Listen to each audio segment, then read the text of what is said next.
Marie de France nous raconte l'histoire d'un chevalier de la table ronde nommé Lanval. Il servait beaucoup son roi, le roi Arthur, mais ce dernier oublia de lui accorder les terres promises. Cela le rendit triste, car il était chevalier valeureux, courageux et beau, jalousé des autres. Un jour, Lanval alla dans la forêt avec son cheval et s'allongea dans un pré pour se reposer. Il regarda du côté de la rivière et vit une somptueuse jeune fille. Elles le conduisirent à leur maîtresse. Ma maîtresse attendait votre arrivée avec impatience. Je vous conduirai sans encombre à elle. Voyez, sa tente est toute près. Lanval la suivit.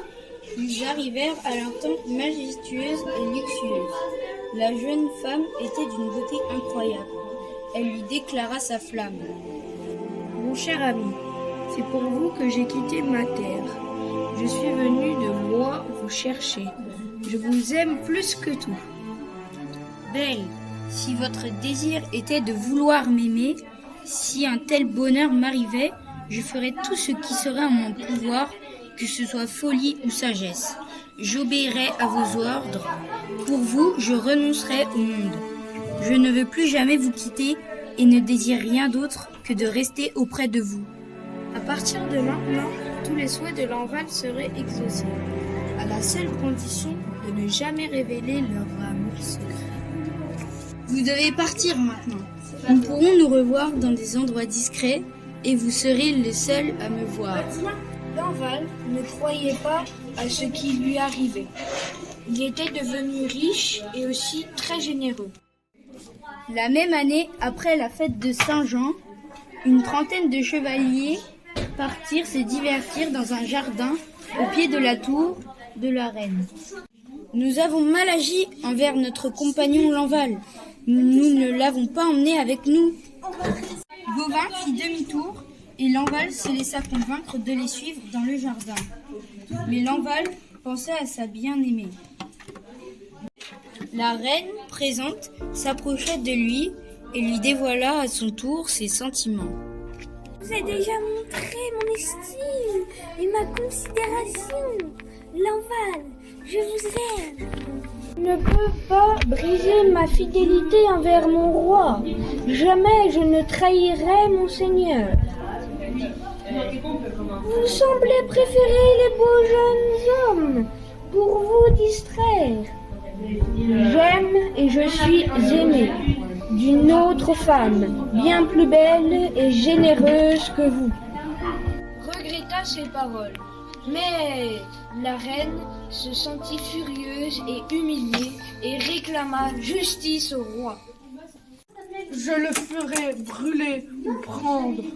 Vassaux, allez chercher Lanval immédiatement. » Dit compte qu'il avait révélé son secret. Il implora le pardon à sa bien-aimée de l'avoir trahi.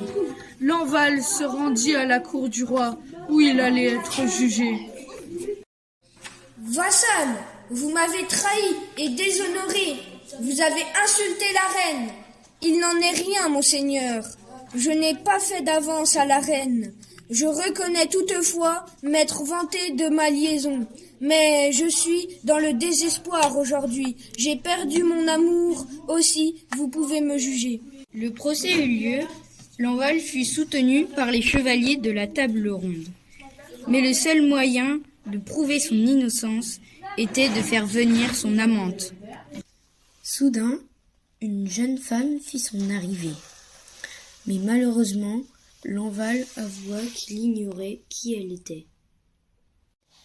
« Faites préparer une chambre digne du rang de ma maîtresse. » Le roi était furieux de retarder l'issue du jugement.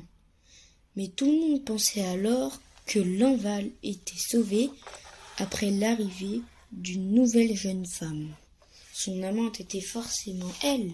Mais là encore, Lanval avoua ne pas la connaître. Le roi s'agaçait et demanda aux juges de rendre leur verdict. Soudain, une troisième jeune femme arriva. Elle était éblouissante de beauté, son arrivée était un prodige extraordinaire. Elle envoûtait tout le monde.